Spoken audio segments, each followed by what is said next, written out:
questions, and I'll go through and do this. We got a lot of area to cover, though, and the main parts of the area that we're going to cover relate to three main areas: imperialism and colonialism, capitalism, and feminism.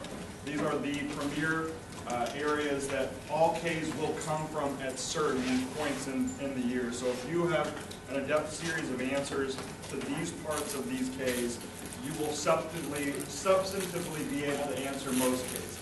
There will always be other different types of Ks, because in debate, whenever people think that something is winning, they tend to rush to it. And so there will still be people who latch on to defeated theories like Baudrillard, certain forms of Nietzsche Ks, and they will tag along with whatever they think might win at the time. But these are the three main areas that will be seen as the larger ones. We'll start with colonialism and imperialism. Slide from yesterday. Remember, the distinction is between the establishment of a colony or just your state directing influence upon another in order to control it. But in a lot of the literature, you see both of these kind of almost seeming to be interchangeable because they require each other at some point. But just remember that there is a distinction between the two that you are trying to draw. Before we get into the concepts of colonialism and imperialism, we have to discuss the basis of what is called Western thinking. Western thinking is a very, it's an abstract concept, but it's referring to an epistemic, which is a way of knowing, that is related to the West. And by the West, we mean Western Europeans. Western Europeans distinct from Eastern Europeans and Soviets, because they are not considered to be part of the Eurocentric tradition as such, and there's often a litany of different histories. The reason why you focus on Western thinking for this topic is the fact that colonization of Latin America and North America all happened according to Western European standards and invites. Spanish colonization and British colonization being two of the largest precursors of this. There are 7 parts to what will construct the idea of Western thinking. And I'll try to go through these quickly, but it's a little bit, so stop me if this is happening. The first is dichotomous reasoning. That sounds a lot larger than it is. It's really simple. Di means two. Di equals two. So you split the world into two different things. Hierarchical thinking is whenever you've taken those two different things that you have split and you've identified that one of them is superior than the other.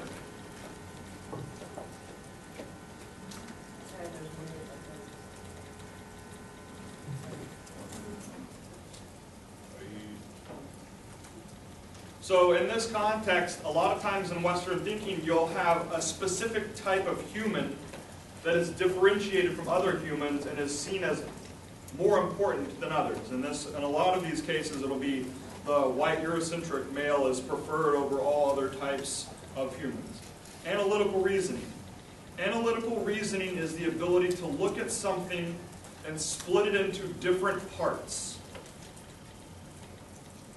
It's the ability to look at something and split it into different parts. When I look at Anderson Way, I can split him into hair, face, a California t-shirt, a necklace, shorts, and some weird shoes. Different types of things that I'm splitting him up to.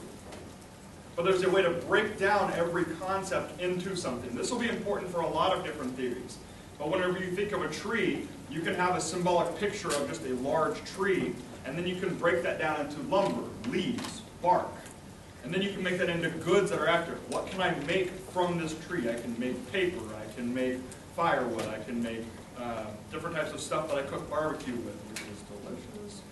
But there's a lot of different things that you can break something into. Objectification. Very simply, this is whenever you as the person are looking out upon the world and everything in front of you is an object. The difference between an object and a subject is quite simple. Objects do not have agency or free will or actions that they do. Subjects do. Subjects act upon you, and they act upon other things in the world. Objects you see as just things that are out there that you are there to act upon. Western thinking tends to do this with a lot of different things. With resources, with landscapes, with people. We reduce large amounts of things to objects.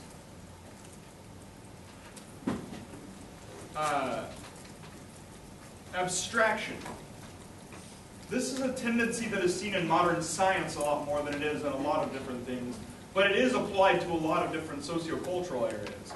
Abstraction is the idea of taking something that is inside its natural environment.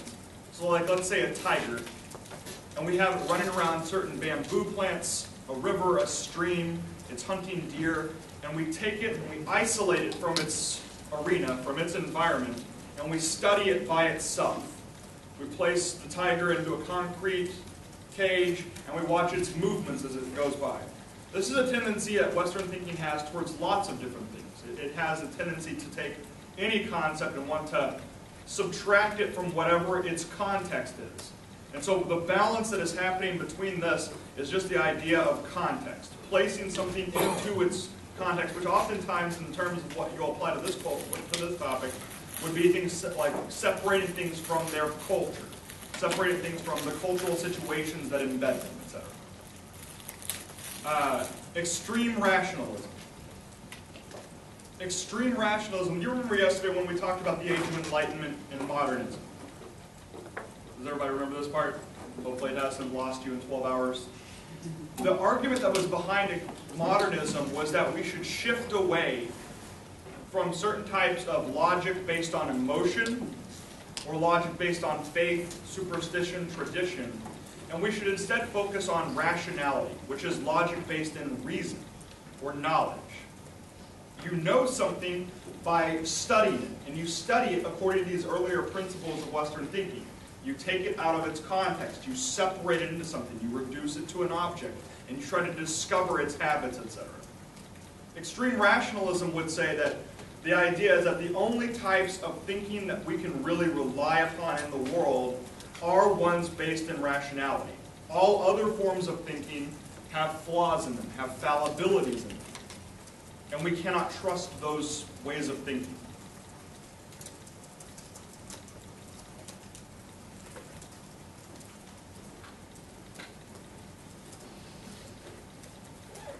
The last concept in Western thinking is called desacralization. This is a fancy word for the loss of the sacred. Sacred represents a lot of different things in a lot of different traditions. Does anyone, feel free, if anyone is of the Catholic tradition, there are several different sacred objects inside the Catholic tradition. In different Native American religions, there are a litany of different sacred items. There are lands that are sacred. For instance, the Lakota Sioux have a lot of sacredness built into the Black Hills in South Dakota. Not because of any particular resource that is happening, but because of the way that has affected their culture over a series of years.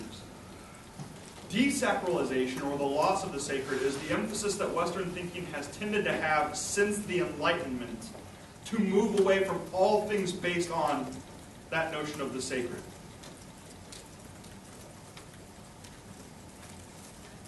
It's important to note at the very end that I have that some of these concepts are found in other forms of thinking. Different types of Eastern thinking will still employ certain forms of dichotomous reasoning. They might employ objectification or abstraction. If you look at certain African cultures, you will still observe them. If you look at Native American cultures, you will observe some of these things.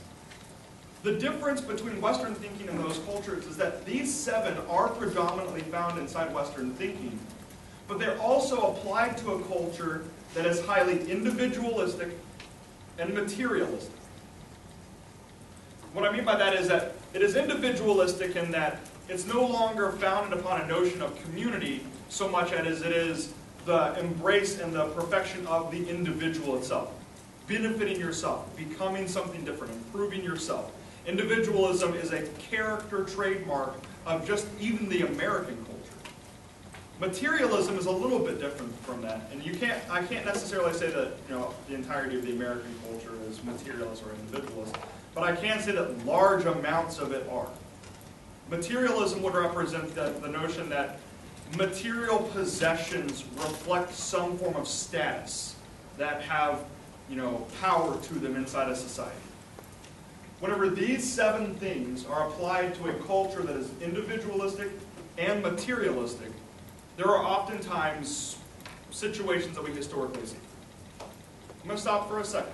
because I just laid on to you some stuff that might have been new. Does anybody have a question so far about what Western thinking or any of these concepts is? Go. Can you explain abstraction? Abstraction, yeah. So abstraction is the separation of something from its natural environment. Something that's, if you were to take me and you were to look at me in my natural environment, you'd see me in my home with my son, possibly with my girlfriend, possibly studying law. If you were to take me out of all of that, take me to a new city, put me into a new apartment away from all of my things, to try to study all of my habits and different stuff like that, that would be a concept of abstraction. But that happens in terms of just even leaving it into its environment. So you can study something abstractly by just not focusing on the rest of the things that surround an object, and instead just focus on the way that it itself is. So you don't look at the rest of the surrounding factors, you look at what it is. Anyone else? Yeah. So what would be like the antithesis of individualist? What was that? Like what would be like the opposite of individualistic? Community notions.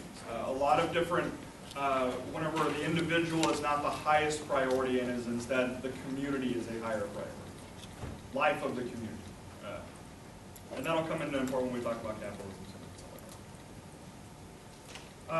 When we become colonialism, like I said, we always talked about Frantz Fanon to begin with, and his description whenever he was battling colonization in Algeria in the 60s was that he thought that the Europeans were desiring a complete control of the multiple territories outside. And you'll see that happen through a lot of the different history that we'll go through.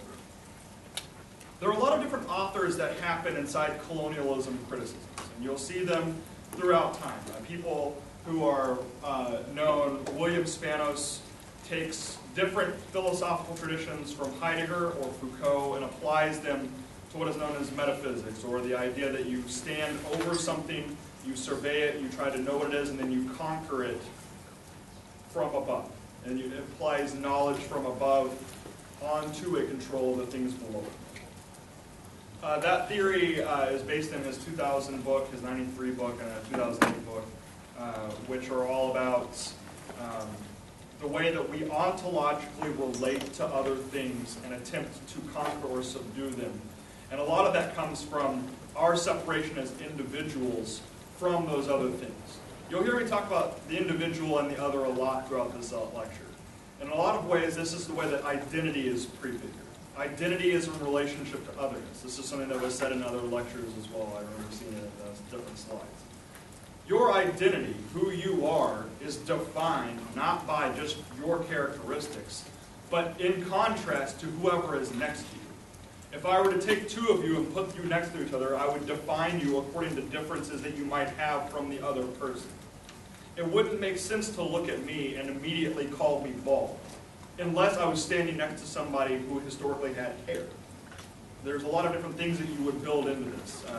But anyways, Spanos' argument is that we look at the other as if they are threatening, as if they cause us anxiety, as if they cause us nervousness about our identity, and we attempt to control them so that we can impose what our self is upon them.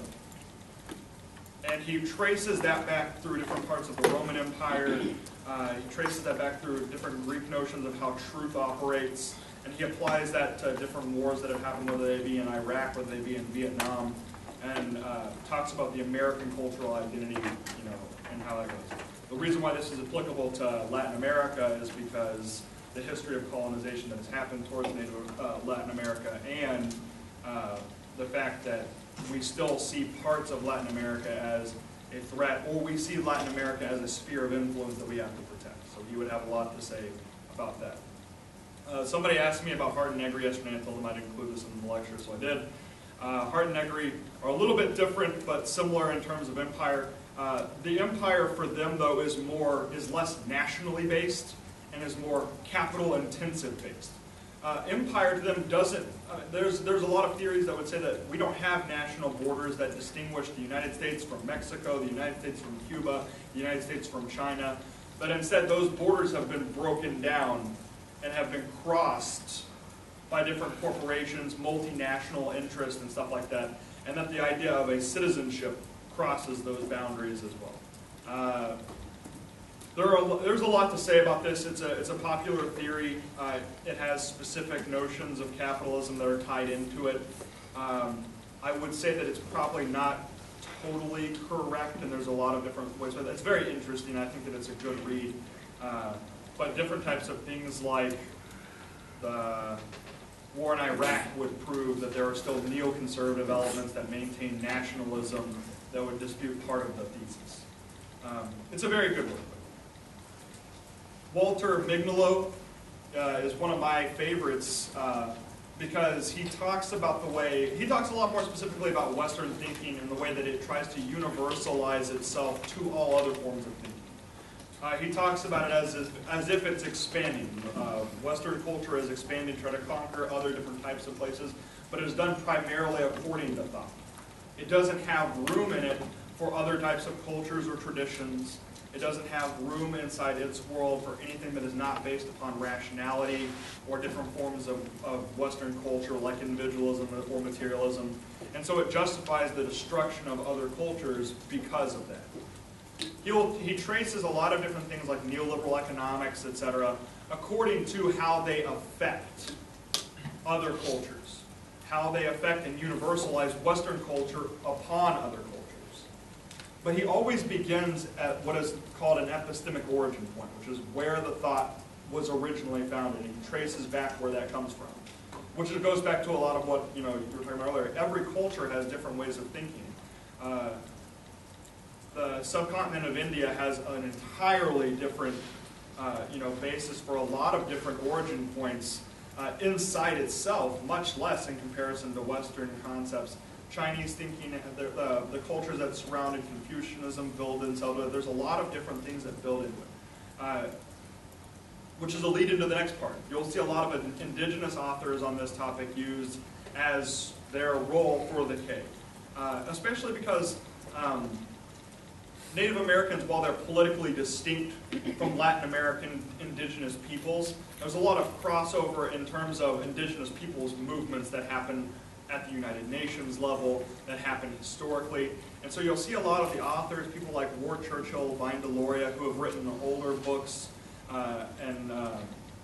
etc., be used by debaters to advance criticisms of United States imperialism as it relates to Latin American indigenous people.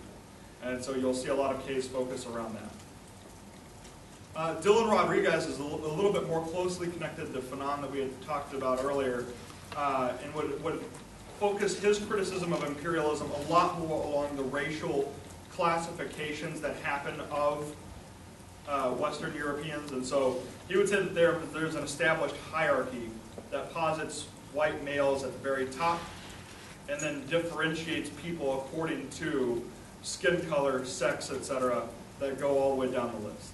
And so you'll see his criticism that will have a problem with imperialism because of the way that it is racially bound. Short histories of each of the countries in terms of their colonial histories that will give you some idea about why it's important on this topic.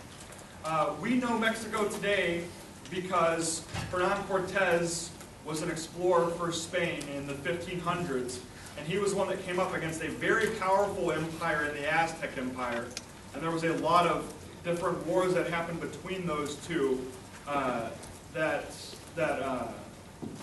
well, there was a lot of different wars that happened. Cortés ends up winning the war.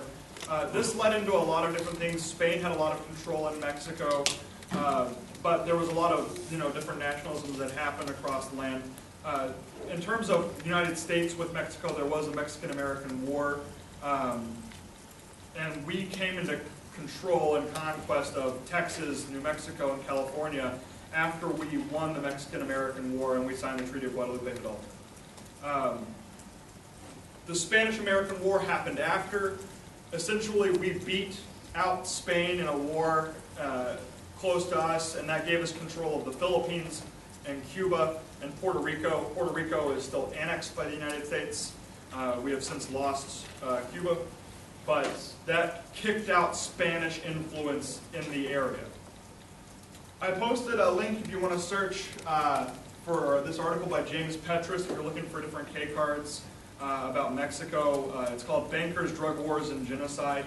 It talks a lot about the different movements that have happened just recently with our trade dealings with Mexico, the way that we use anti-drug messages to fuel different types of imperial violence inside Mexico. And the article starts off with different things like, mass graves that are being found in Mexico right now by the Mexican government that we are fueling to fight drug cartels. And so there's a lot of different histories that is going on. There's a lot of different stuff that you can apply imperialism K to just in terms of how we economically relate, but also for the reasons we relate with Mexico. And if you hear a lot about cartels or drug problems at the border, a lot of those threats could be part of your K that you could talk about with KK. With Cuba, it's a little bit different. It was not Cortez who found Cuba, it was Christopher Columbus, the lovely chap who found North America. And he found Cuba in 1492. He ran into a bunch of Taino Indians, and there was some mass violence that occurred over the time. After Columbus's colonization of the area, there was a lot of conflict colonially between those powers, Spain, Britain, the Americans, that led to that same Spanish-American War that we had talked about earlier. At some point, Cuba was owned by Britain, and in part of a war treaty trade that happened with Spain, they traded Florida, which Spain had control of, back to Britain. And so part of the reason why we have control of Florida traces back to those imperial trades that happened. Spain, after the Spanish-American War in 1898, you start to see a lot of American influence in Cuba, and it caused 50 years of capitalism in the area. If anybody has watched The Godfather, please say somebody has. Please say that this generation is not lost yet. Everybody in the back has seen The Godfather because it's classic and epic. But in Godfather 2, there's a large part of the discussion where they are in Cuba and they're discussing different ways that business is going to happen. And at the same moment that they're running out of Cuba and trying to escape is because the Cuban Revolution is happening.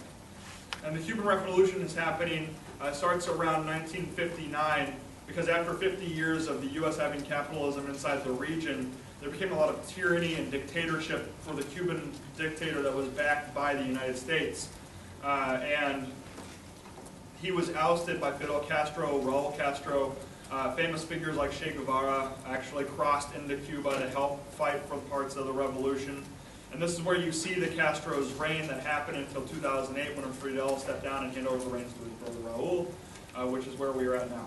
But colonization is a part of Cuban history as well. And it also explains some of the different ways that we relate to Cuba right now and they relate to us. So there is something that is always brought into that. Venezuela is also part of this. One of Columbus's later versions, and one of the only ones that he actually took to the actual South American continent, was in 1498.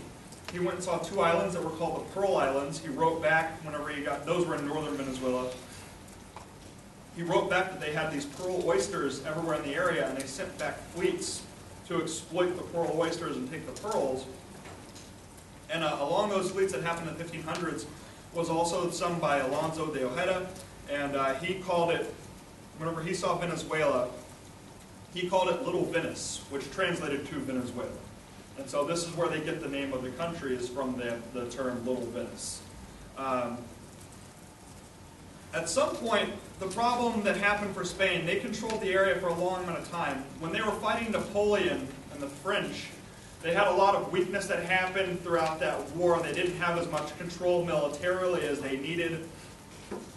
And in the early 1800s, a series of revolutions started happening. Simón Bolívar tried twice to kick out the Spanish from Venezuela. He failed the first two times. A lot of that was because there was a lot of Venezuelans who were loyal to the Spanish crown and fought back, and he was unsuccessful. But he tried, in the final campaign of Gran Colomba, he kicked the Spanish out of the area for good. Something around half of the white population was killed at this time. It was a large series of wars. The end of it is that Bolívar won. Venezuela was free of Spanish rule.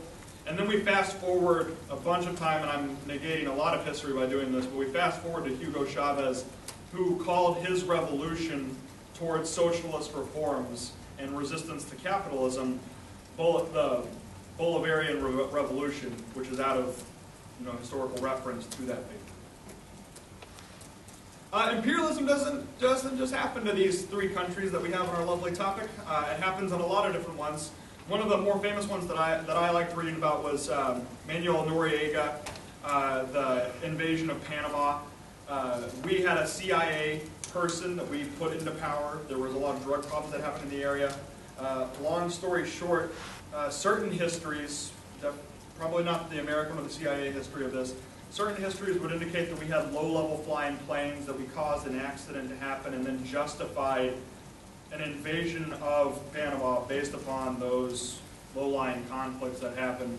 And so a lot of historians might say that we caused an invasion of certain areas. But this has happened through large areas of Central America, Latin America, South America that have occurred historically. There are a lot of advantages and disadvantages of the imperialism thing. The advantages are usually framing mechanisms. Ontology and epistemology mechanisms are very useful in these debates because you can indict a lot of different things related to economic engagement. Not every app is going to be neoliberal on this topic, but you can still make arguments about the way that economic engagement would imperially happen. But those framing devices are very good.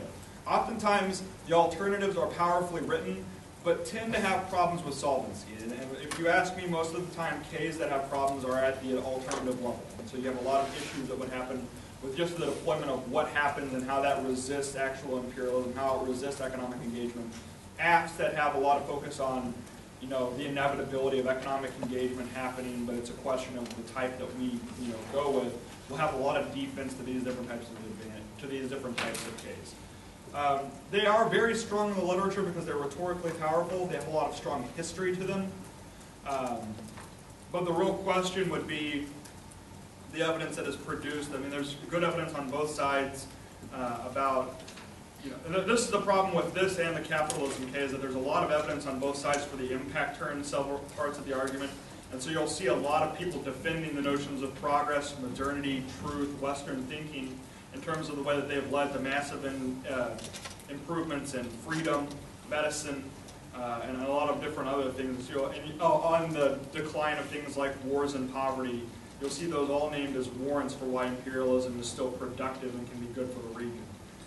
And so a lot of debate will happen on that.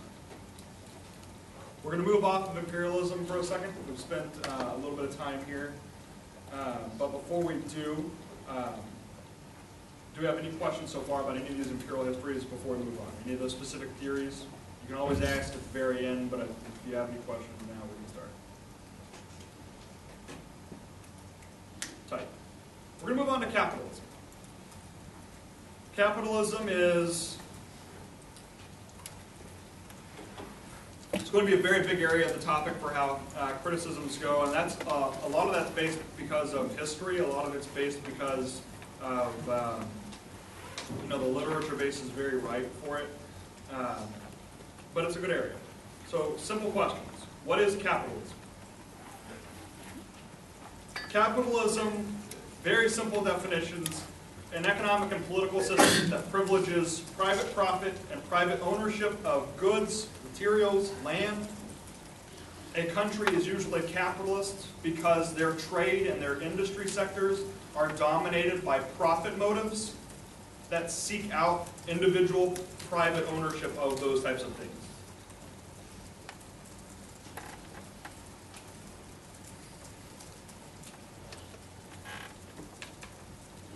Can anybody see the comparison, perhaps, between the definitions of Western thinking that I gave you earlier and how this structures things like capitalism?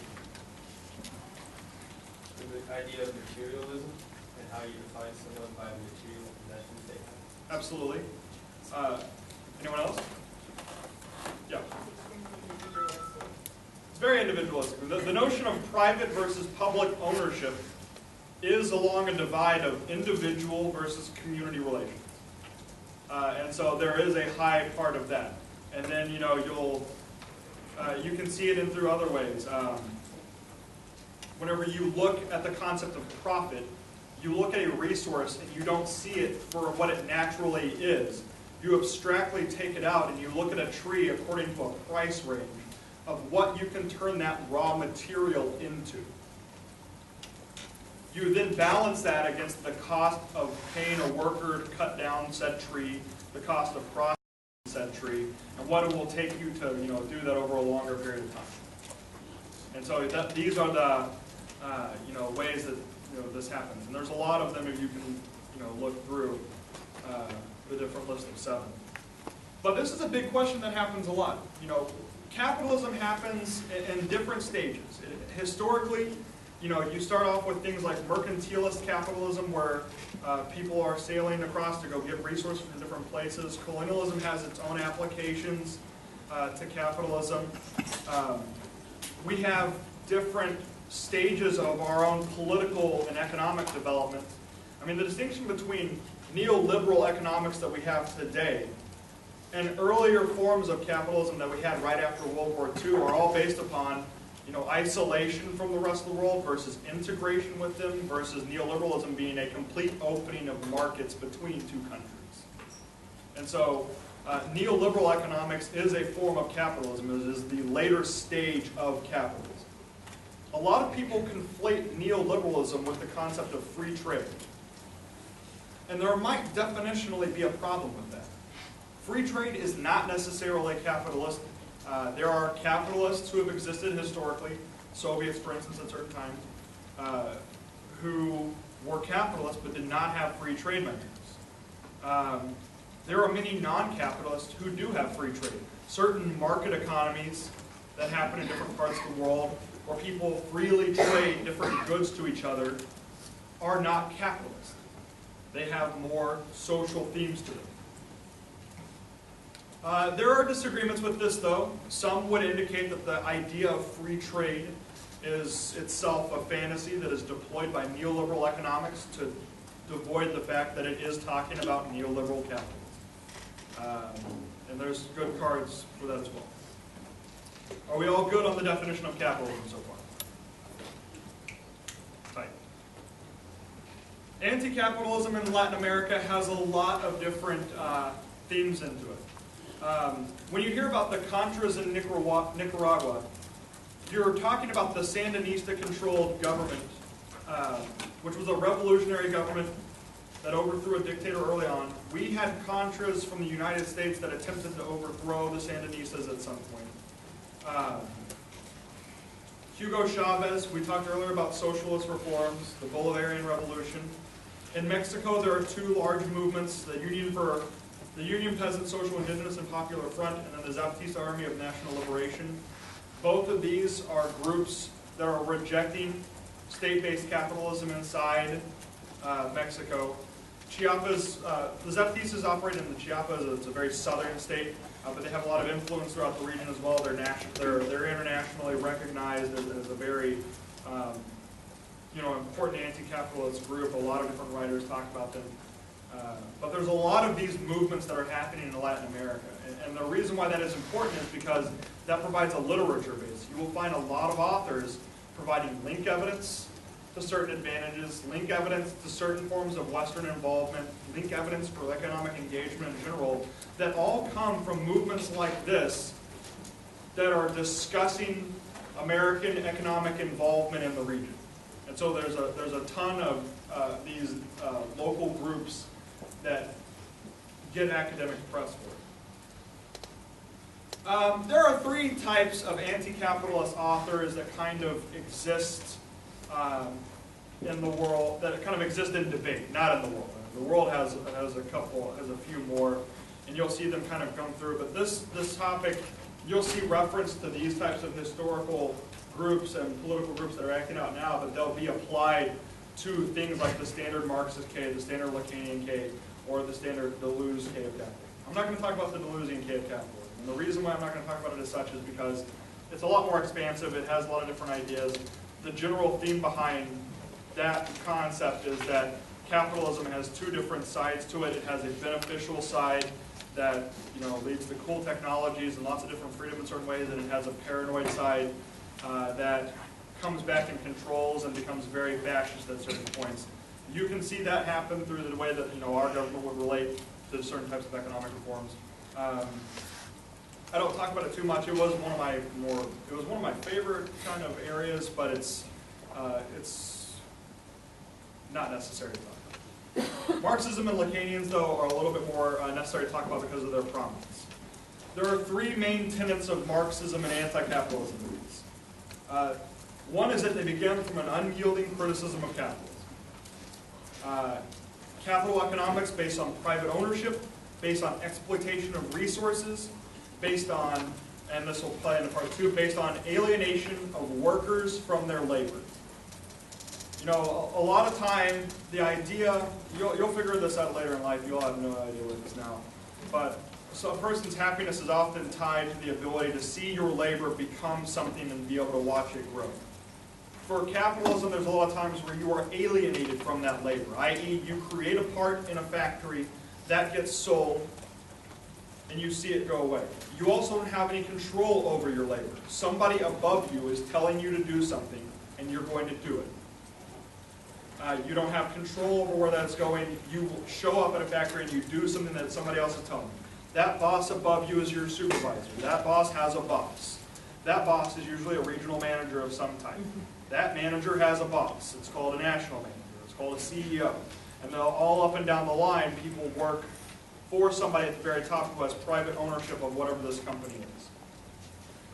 Marxism talks a lot about the identification and activation of class consciousness, which is just a moment when multiple people across the span of a country will begin to recognize their placement in an economic class. And like I said yesterday, this is split into the bourgeoisie, which is the very top, the parts that control economics, and the proletariat, which are the worker class. Marxism is critical upon people figuring out that they universally all belong to this class.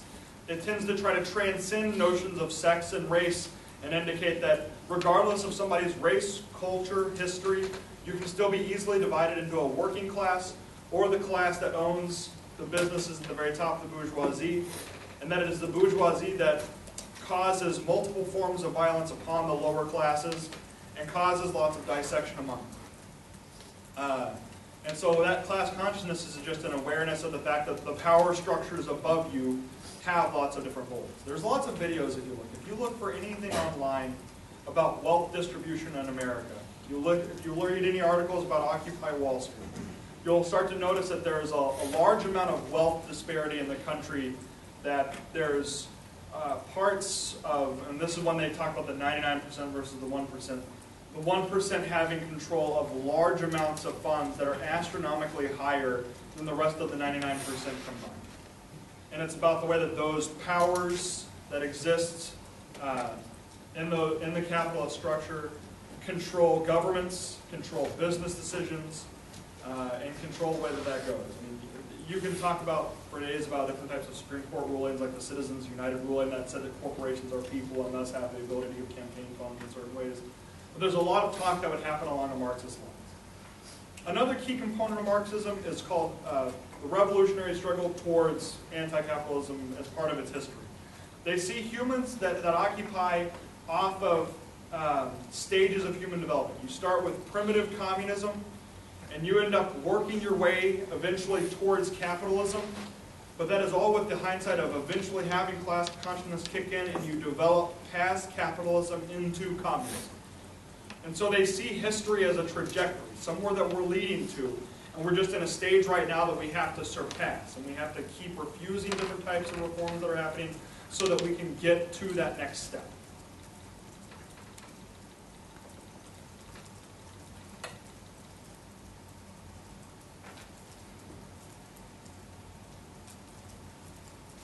I'm going to catch up for a second.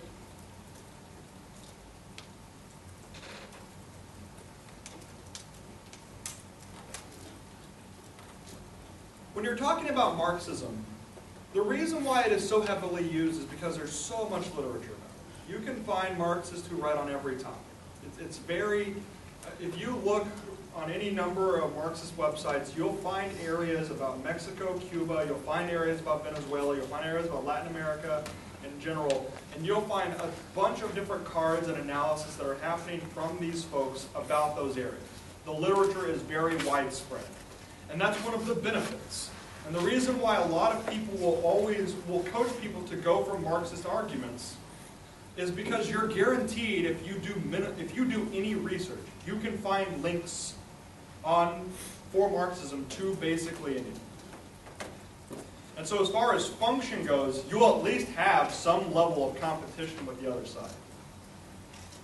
The obvious problem with that is that because so many people write about Marxism, it is pretty easy to also find people who write about Marxism's failings, that write about the things that capitalism is doing well, to write about the historical failings of Marxism, whether they be the application of communism to Soviet Russia, whether they be the different Marxist revolutions that have happened and had bad relationships with the environment. There's nothing, or indigenous peoples in general, there's a ton of different stuff that would exist out there. And so when you talk about indigenous peoples for imperialism purposes earlier, that's not necessarily exempt from Marxists. There would be a lot of people that would say if you had a Marxist revolution inside Latin America, you would have a lot of indigenous groups that were excluded, marginalized, and had violence conducted upon them because of those Marxist groups. There's a lot of back and forth that will happen and a lot of literature that occurs. The rhetoric and the cards are really good, though. And one of the main parts of the Marxist K that gets used a lot is the uniqueness question. Is capitalism crumbling behind us now? And Marxists will claim that there are structural contradictions that happen because of wealth accumulation that have not been, fixed by the capitalist system, and that will cause massive failings of it in the long term. And so the debate often happens between, can we make capitalism sustainable long term, or will it fail long term? And those are the debates that happen in these as well. Another branch of anti-capitalism that happens, that will be applied to this topic, is the branch of psychoanalysis. I gave you a smaller topic about this earlier, but the easiest way for me to kind of explain this criticism, I'm going to break it into 5 different concepts, and we're going to hope that we figure them out from here. It's a little bit, it's not the easiest literature base to read into. I think I like it a lot, but I mean, I'm weird. What can you say? 5 different concepts, and we'll go into each of them specifically. The lack, the real, jouissance, capital, and the symbolic. We'll start with the lack. When I talked about identity and otherness earlier, whenever I was discussing Spanos's concept of imperialism, for Lacanians, this concept of identity and otherness is defined around this concept of the lack. At an early age, whenever you are wee babies crawling about your house, you look at yourself in the mirror and you notice that there's a difference between you and everything else around you. There's a difference between you and other babies. And you start to understand your identity in relationship to those differences. The space that is in between you and those other people, that difference between you and other people, so the fact that Anderson's hair is out of control and I'm suffering from male pattern baldness, is a lack that separates us. Clearly Anderson would benefit from looking like me. I have a cool identity. My hair is awesome. Yours, I don't think so. Today you could probably be with it. Cannot operate today. But that lack, that difference that is between us, it structures all of our social relationships in certain ways. Existence is defined by those gaps in between people, those voids between us, the empty spaces that separate us from others. We try to fill those things, those gaps and those differences with a lot of different explanations for how life goes, for a lot of different images that we can see ourselves as. But a lot of times we fill it with things like ideology. And so this goes beyond me and Anderson. This goes towards me and other people in terms of wealth accumulation. It goes in terms of my view of other people who might not vote. It might go between our country and countries that don't have the right to vote. It might go towards any number of different freedoms that exist or don't exist across the world. Anyways, we fill those differences with explanations according to ideologies that happen in the world. Ideologies could mean the specific American cultural identity that we have. It could mean democracy that we've influenced upon the world. It could mean capitalism, which will be discussed later as a larger ideology. But we explain away those differences with those larger belief systems. The next concept is jouissance. Very literal translation is just, yeah. Back on the black, just a quick note. Does psychoanalysis ever say that the ideology that's filling these voids is good or bad, or does it depend on the ideology? It would say, generally speaking, that ideology takes away the ability of the person to be making their own decisions, and instead of having their own subject in terms of the world, they adhere to those ideologies to cause them to act. They rely upon that ideology to act for them. They are prefigured to obey whatever it is telling them to do. So if it is, if I feel like I'm not particularly in shape one day, there might be different ways that consumption happens to make me feel better about that ideology, or consume me to look a different way, or different ways that it happens. In terms of capitalism, you might act in the world because it compels you to act according towards getting profit, or act according towards certain types of consumption techniques, whatever is happening outside. The idea being that ideology, it just detaches you from your own free will and notions of life. Does that make sense? Yeah. The literal translation of jouissance is the ultimate sexual desire. In reality, it just means that you are acting upon the world, you desire the rest of the world, you want to have control over whatever is driving you. In this sense, it's an inevitable part of life. You are psychically bound towards your actions in the world, and you are compelled by them. Multiple things in the world, multiple different types of ideology can attach to that desire and drive it in certain ways, can compel it in certain ways. But it can be disciplined, this can't necessarily be disciplined. You can be disciplined to act or want things in certain ways, and that usually happens according to the symbolic. When we talk about things like the symbolic order, for Lacanians, what they're really talking about is the world of language. The world of the way that we relate to things, and we define things, and the symbols that we have behind it. So like we talked about earlier with certain resources, whenever I invoke the word tree, some of you might think oak, pine, cedar, apple. For me, whenever I think about it, I'm thinking across barbecue lines. I'm thinking hickory, pecan. Those types of things are what you break trees down into. You may also think of it then as the benefit that it happens afterwards. So for me, it's barbecue because it produces the wood that smokes whatever meat I'm eating that particular day. It might produce maple syrup. It might produce paper. And you start to account for those differences in languages, and those things, those images, stand in for the other object that is being described. In a sense, the problem with language and the symbolic in this world is that it makes meaning indeterminate and reality easy to manipulate. You can take away something's identity for what it is, and you can substitute that for something else. So, for instance, the way that the symbolic would relate to certain national figures. You might think Mexico, and it might lead to me a symbolic understanding of Cancun, beaches, all-day open bars. It might also have, for you, different concepts of fear, disorder, drug cartels, different types of instability that happen. And so you begin to substitute in those terms for whatever you think into that description. Think about how that applies to things like immigration. If you think that Mexico represents drug violence, you would see immigration as being a conduit for that drug violence, which would mean that you would ascribe immigrants to whatever status it is that you are fearing.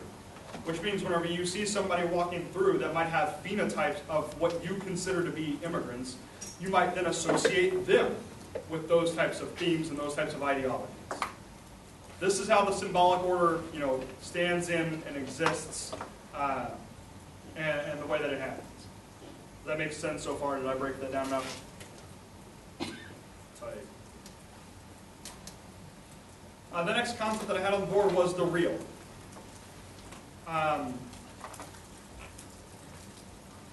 In a sense, this is a little bit harder to define because, as per the literature, it's undefinable. It is something that language cannot manipulate, that language cannot define.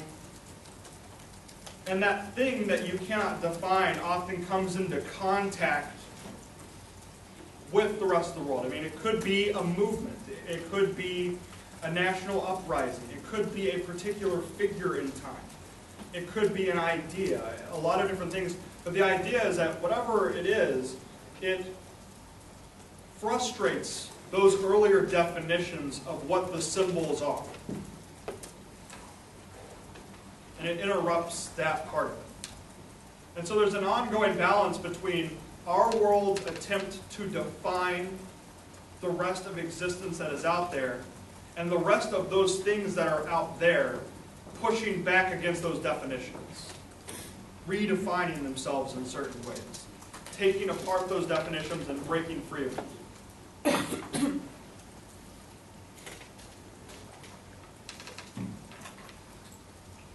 The larger battle that these things happen in through today for most of the Lacanians that you'll see in debate is according to capital. We fill the lack in our existence, the difference between us and the other, with things like consumption. Capital compels us to go and buy product, to consume that product, to enjoy our consumption as it is. The way that we then consume and enjoy those products, that luxurious types of lifestyle that we construct ourselves around, also then creates the way that we deal with the rest of the world around us. So multiple different countries, multiple different economic systems. We would relate to other countries according to how much resources they might have.